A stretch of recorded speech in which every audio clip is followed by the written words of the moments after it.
എല്ലാവർക്കും നമസ്കാരം.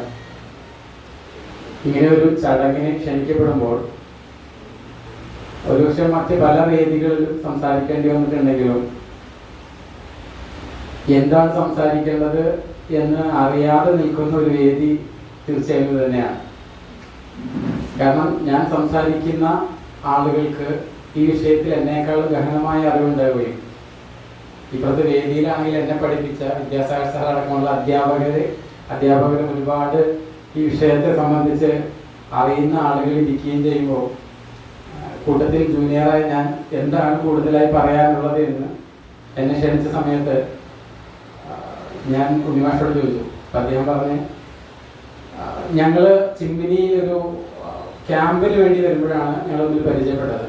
അന്ന് സംസാരിച്ച സമയത്ത് സാഹിതിയുടെ പ്രവർത്തനങ്ങളെ പറ്റിയൊക്കെ എന്നോട് പറഞ്ഞപ്പോൾ ഞാൻ അദ്ദേഹത്തോട് ഒരു കാര്യം ചോദിച്ചത്, നിങ്ങൾ ഇത്രയധികം പ്രവർത്തനങ്ങൾ ചെയ്യുന്നു, ചിമ്മിനി ഡാമിൽ വരുന്നു, നിങ്ങൾ വനത്തിന് വേണ്ടി ഫോറസ്റ്റിന് വേണ്ടി സാഹിത്യം എന്താണ് ചെയ്യുന്നത് എന്നുള്ള ചെറിയൊരു ചോദ്യത്തിൽ നിന്നാണ് പിന്നീട് അത് ഇനി അങ്ങോട്ട് സാഹിതിയുടെ പ്രവർത്തനങ്ങളിൽ വനവുമായി ബന്ധപ്പെട്ട് വനസംരക്ഷണവുമായി ബന്ധപ്പെട്ട പ്രവർത്തനങ്ങൾ കൂടി ഉൾപ്പെടുത്താം എന്ന് പറയുകയും വനസംബന്ധിയായ എഴുത്തുകൾക്ക് ഒരു അവാർഡ് സാഹിത്യം തന്നെ നൽകുമെന്നൊക്കെ അദ്ദേഹം അവിടെ നിന്ന് പറഞ്ഞിട്ട് പോയി. ഓക്കെ, സംസാരത്തിൽ അങ്ങനെ സംസാരിച്ചു പോയി. അതിന് ശേഷമാണ് ഞങ്ങൾ അത് സാഹിത്യം അങ്ങനെ ഒരു തീരുമാനം എടുത്തു എന്നും അതുകൊണ്ട് മുന്നോട്ട് പോവുകയാണ് എന്ന് അദ്ദേഹം അറിയിച്ചത്. വളരെ സന്തോഷമാണ് അങ്ങനെ ഒരു വലിയ മാറ്റത്തിന് ചെറിയൊരു കാരണമാവാൻ കഴിഞ്ഞത്.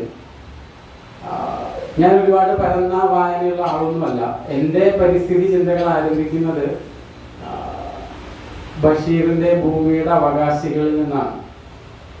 ഈ ഭൂമി അവർക്ക് കൂടി അവകാശപ്പെട്ടതാണ് എന്ന് ചെറിയ പ്രായത്തിൽ പുസ്തകങ്ങളിൽ നിന്ന് വായിച്ച ആ അറിവിൽ നിന്ന് പിന്നീട് റേച്ചൽ കാൾസന്റെ സൈലന്റ് സ്പ്രിംഗിലേക്കും അതുപോലെ സോങ് ഓഫ് ഡോഡോയിലൊക്കെ എത്തി. പിന്നീട് ഫോറസ്റ്റ് കോടതിയിൽ നിന്നാണ് അതിനൊരു കുറച്ചുകൂടെ ഒരു ഇരുത്തം വരുന്നത്. ഈ നിശബ്ദ വസന്തം എനിക്ക് തോന്നുന്നു എല്ലാവരും വായിച്ചിട്ടുള്ള പുസ്തകമായിരിക്കും. അപ്പോൾ എങ്ങനെയാണ് ശബ്ദകോലാഹലമാകുന്ന വസന്തകാലം ഒരു പക്ഷി പോലും ഇല്ലാതെ നിശബ്ദമായി മാറുന്നത് എന്നുള്ളതാണ് ആ ഒരു പുസ്തകത്തിന്റെ ഇതിവൃത്തം. പരിസ്ഥിതി സംരക്ഷണത്തിന്റെ വലിയൊരു മെസ്സേജ് നൽകുന്ന ഒരു പുസ്തകം. കുട്ടികൾക്കൊക്കെ നമ്മൾ നേച്ചർ ക്യാമ്പിലൊക്കെ സജസ്റ്റ് ചെയ്യുന്ന പുസ്തകങ്ങളൊന്നാണ്. അതുപോലെ തന്നെയാണ് ഒരു മൗറീഷ്യസ് ഐലൻഡിൽ പെടുന്ന ഡോഡോ എന്ന് പറയുന്ന പക്ഷി എങ്ങനെയാണ് അതിന് വംശനാശം വന്നു പോയത്. വേറെ ഒന്നും പ്രത്യേകിച്ചൊന്നും ചെയ്തിട്ടില്ല. മനുഷ്യന്മാർ കുറച്ച് അവിടെ പോയി, മനുഷ്യന്മാരുടെ കൂടെ എലിയും പന്നികളും അല്ലെങ്കിൽ പട്ടികളും ഒക്കെ അവിടെ ചെന്നു. ഇവര് എങ്ങനെയാണ് അവരുടെ ഒരു മനുഷ്യരെ പേടിയില്ലാതെ ജീവിക്കാണ്ടുള്ളൂ, അതിന് പറക്കാൻ കഴിയില്ല.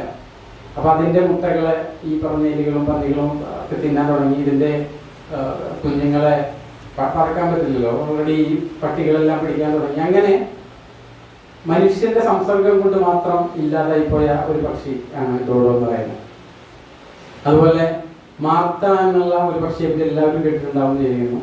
പാസഞ്ചർ പീജിയൻ 1800-കളിൽ നോർത്ത് അമേരിക്കയിലൊക്കെ ബില്യൺസ് നമ്പർ ഉണ്ടായിരുന്ന പക്ഷികളാണ്. അത് പക്ഷികൾ പറന്നു പോകുമ്പോൾ മണിക്കൂറുകളോളം ഒരു പ്രദേശം മുഴുവൻ ഇരുട്ടിലായി പോകുന്ന അത്രയും എണ്ണം കൂടുതലുള്ള ഈ പക്ഷികളായിരുന്നു ഈ പാസഞ്ചർ പീജിയൻ എന്ന് പറയുന്നത്.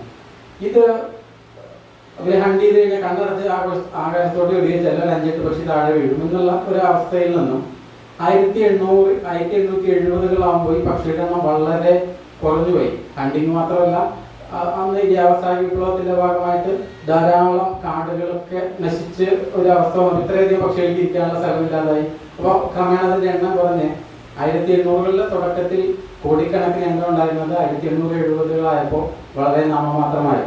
1914 സെപ്റ്റംബർ 1 ആ പക്ഷിവർഗത്തിലെ അവസാനത്തെ പക്ഷി ഒരു സൂവിൽ വെച്ച് മരണപ്പെടുകയാണ്. ആ പക്ഷിയുടെ പേരാണ് മാർത്ത എന്ന് പറയുന്നത്. ലോകത്ത് തൻ്റെ വംശത്തിൽ ആകെ ഒരേ ഒരെണ്ണം അവശേഷിക്കുകയും ആ ഒരെണ്ണം ലോകത്തോട് വിടവൻ നമ്മുടെ കൺമുന്നിൽ ഒരു 40 വർഷത്തെ കാലയളവിൽ കണ്ടുകൊണ്ടിരിക്കുക. അത് ഈ ജന്തു വിഭാഗത്തിന്റെ ഒരു പ്രത്യേകതയാണ്. മനുഷ്യനെ പോലെ അഡാപ്റ്റ് ചെയ്യാൻ കഴിയാത്ത ഒരു ജന്തു വിഭാഗത്തിന്റെ ഒരു പ്രത്യേകതയാണ്. അപ്പോൾ ഏറ്റവും കൂടുതൽ നശിക്കാൻ സാധ്യതയുള്ളത് ഐലൻഡിലുള്ള ജന്തുക്കളാണ്. കാരണം അവരൊരു പ്രത്യേക എക്കോസിസ്റ്റത്തിലായിരിക്കും. അതിലെന്തെങ്കിലും ചെറുതും അത് കംപ്ലീറ്റ് ഇല്ലാതായി പോകും. ഇപ്പൊ നമ്മളുടെ ഇവിടെ സംഭവിച്ചുകൊണ്ടിരിക്കുന്നത് ഈ പ്രത്യേക വനവിഭാഗങ്ങൾ, ഹാബിറ്റാറ്റ് എന്ന് പറയുന്ന ഈ വനവിഭാഗങ്ങൾ നമ്മളെ കണക്ടിവിറ്റി നഷ്ടപ്പെടുന്നില്ല. വലിയ വലിയ പാലങ്ങൾ വരുന്നു, റോഡുകൾ വരുന്നു, ഇത് കണക്ടിവിറ്റി നഷ്ടപ്പെടുന്നില്ല. ഇതെല്ലാം പ്രത്യേക ഐലൻഡുകളായിട്ട് മാറിക്കൊണ്ടിരിക്കുകയാണ്. അപ്പോൾ ആ ഒരു ചെറിയൊരു ഐലൻഡിൽ അവിടെ കുറച്ച് മൃഗങ്ങളൊക്കെ ഉണ്ടെങ്കിൽ ആ ഒരു ഐലൻഡിൽ ഇപ്പുറത്തോട്ട് കണക്ടിവിറ്റി ഇല്ലെങ്കിൽ ചെറിയൊരു ഡിസ്റ്റർബൻസ് അവിടെ ഉണ്ടാകുമ്പോൾ അവിടെ അതുമായി ബന്ധപ്പെട്ട് ജീവിക്കുന്ന ജീവജാലങ്ങൾക്ക് മുഴുവൻ നാശം സംഭവിക്കുന്ന ഒരു പ്രത്യേക അവസ്ഥയിലൂടെയാണ് നാം പോയിക്കൊണ്ടിരിക്കുന്നത്. ആ സമയത്താണ് ഈ മാൻ ആനിമൽ കോൺഫ്ലിക്റ്റ് പോലുള്ള മനുഷ്യ വന്യജീവി സംഘർഷങ്ങൾ ഇവിടെ ചർച്ചയാവുന്നത്. എന്തുകൊണ്ട് മൃഗങ്ങൾ പുറത്തോട്ട് ഇറങ്ങുന്നു? അവർക്ക് വേറെ നിർവാഹമില്ല. കാരണം നമ്മുടെ കുടിയേറ്റ കാലത്ത് നമ്മൾ എന്ത് ചെയ്തു? ഏറ്റവും ഫലഭൂഷ്ടമായ ഭൂമികൾ മുഴുവൻ നമ്മൾ വെട്ടിപ്പിടിച്ചു. അവിടെ നമ്മൾ കൃഷി നമ്മുടെ ആവശ്യമായിരുന്നു, നമുക്ക് ഭക്ഷണം വേണ്ടിയിരുന്നു. പക്ഷെ അതേ ഭക്ഷണം അപ്പുറത്ത് മൃഗങ്ങൾക്ക് വേണ്ടിയിരുന്നു. പിന്നെ നമുക്ക് പല സ്ഥലങ്ങളിലും നമ്മൾ ട്രക്ക് ചെയ്ത് ഏറ്റവും മുകളിൽ പോയിട്ട് താഴോട്ട് നോക്കുമ്പോൾ കാണാം ഒരു സ്ഥലത്ത് ഇങ്ങനെ പ്ലാന്റേഷൻസ് ആയിരിക്കും. അവിടുന്ന് കാട് തുടങ്ങുന്ന ഏരിയ എങ്ങനെ മനസ്സിലാവുന്ന വെച്ച് കഴിഞ്ഞാൽ പാറയായിരിക്കും. അവിടെ മരം വെച്ച് പിടിപ്പിച്ചാൽ പ്ലാന്റേഷൻ വെച്ചാൽ ഉണ്ടാകാത്ത സ്ഥലങ്ങളാണ് കാടിനായിട്ട് അവശേഷിച്ചത്. അപ്പോൾ അതിന്റെ പ്രൊഡക്ടിവിറ്റി അൾട്ടിമേറ്റ്ലി കുറയും. അപ്പോൾ മൃഗങ്ങളുടെ എണ്ണം കുറച്ചൊന്ന് കൂടുമ്പോഴേക്കോ അല്ലെങ്കിൽ മൃഗങ്ങൾക്ക് ഒരുപാട് ഇപ്പോൾ വനത്തിനകത്ത് ഒരു ആനയ്ക്ക് 100 കിലോമീറ്റർ നടക്കേണ്ടി വരും. അതിൻ്റെ വയറ് നിറയാണെങ്കിൽ 100 കിലോമീറ്റർ നടക്കാനുള്ള സ്ഥലമില്ല. അപ്പോൾ ഒരു 20 കിലോമീറ്റർ നടന്നാൽ അതിന് അടുത്ത പ്ലാന്റേഷനിലാവുമ്പോൾ നോക്കുമ്പോൾ പൈനാപ്പിൾ ഉണ്ട്, കരിമ്പുണ്ട്, എല്ലാ സാധനങ്ങളും നിൽക്കുന്നുണ്ട്. അപ്പോൾ ഇതിന് അൾട്ടിമേറ്റ്ലി അതിലേക്ക് ഫീഡ് ചെയ്യുന്ന ഒരു അവസ്ഥ വരും. അപ്പോൾ വനത്തിന്റെ പ്രൊഡക്ടിവിറ്റി നമുക്ക് കൂട്ടാതെ, വനത്തിനകത്ത് ആവശ്യമായിട്ടുള്ള ഭക്ഷണ സാമഗ്രികൾ എത്താതെ നമുക്ക് നിങ്ങൾ പട്ടിണി കിടന്ന് വനത്തിനകത്തൊന്നും പറയാനായിട്ട് പറ്റില്ല. പിന്നെയുള്ളത് നമുക്ക് എങ്ങനെ സമരസപ്പെട്ട് ജീവിക്കാമെന്നുള്ളതാണ്. നമുക്ക് കർഷകർ നഷ്ടപ്പെടുന്നതിന് നഷ്ടപരിഹാരം കൊടുത്തുകൊണ്ട് നമ്മൾ അവനെ, കർഷകരെ നമുക്ക് ആവശ്യമുണ്ട്, മൃഗങ്ങളെ നമുക്ക് ആവശ്യമുണ്ട്. ആ എങ്ങനെയാണ് നമുക്ക് ആ ഒരു ഇക്വിലിബ്രിയത്തിൽ എത്താൻ കഴിയുക എന്നുള്ള ഒരു ചിന്ത കൂടെ ഉണ്ടെങ്കിൽ മാത്രമേ നമുക്ക് മുന്നോട്ട് പോകാൻ പറ്റുള്ളൂ. ഇതിൽ എനിക്ക് ഇപ്പോൾ വനം വകുപ്പിന്റെ പ്രതിനിധി എന്നത് എനിക്ക് പണ്ട് നമുക്ക് സുഗതകുമാരി ടീച്ചർ ഉണ്ടായിരുന്നു. നമുക്ക് എന്ത് വന്നാലും വനത്തെ സംരക്ഷിക്കാൻ എഴുതുന്നതിനൊക്കെ സുഗതകുമാരി ടീച്ചർ ഉണ്ടായിരുന്നു. ഇപ്പൊ നമുക്ക് പൊതുജനസമ്മതരായിട്ടുള്ള അത്തരത്തിൽ ഉള്ള എഴുത്തുകാരെ, വലിയ ഒരു ബഹുജനത്തെ സ്വാധീനിക്കാൻ കഴിയുന്ന എഴുത്തുകാരുടെ എണ്ണം കുറഞ്ഞു വരുന്നൊരു അവസ്ഥാവിശേഷത്തിൽ നമുക്ക് എങ്ങനെയാണ് നിങ്ങളുടെ എഴുത്തുകളിൽ, ഇപ്പോൾ പലരും സിനിമയാണ് ആളുകളെ ധാരാളം ആളുകൾക്ക് പെട്ടെന്ന് കോറിലേറ്റ് ചെയ്യാൻ പറ്റുന്ന ആളുകളെ സ്വാധീനിക്കും. പക്ഷെ ഈ സിനിമ എഴുതുന്ന, തിരക്കഥകൾ എഴുതുന്ന ആളുകൾ നല്ല വായനക്കാരാണ്, അവരെ സ്വാധീനിക്കുന്നത് നിങ്ങളാണ്. അപ്പൊ നിങ്ങളുടെ എഴുത്തുകളിൽ എങ്ങനെ ഒരു ഒരു ഒരു പച്ച മര എഴുത്തുകാരായി മാറാം, അല്ലെങ്കിൽ എങ്ങനെ നിങ്ങൾക്ക് ഈ സസ്യ ജന്തുക്കളെ പറ്റി സംസാരിക്കാം, അവരുടെ ആവശ്യകതയെ പറ്റി പറയാമെന്നുള്ളത് നിങ്ങൾക്കാണ് ഇതിനേക്കാൾ കൂടുതൽ അറിയുന്നത്. അതിന് നാന്ദിയാവട്ടെ, ഇതൊരു നല്ല തുടക്കമാവട്ടെ, നമ്മുടെ സൂ സംരക്ഷിക്കപ്പെടട്ടെ. ഈ കൂട്ടായ്മയ്ക്ക് എല്ലാവിധ ആശംസകളും പറഞ്ഞുകൊണ്ട് നിർത്തുന്നു. നമസ്കാരം. Thank you.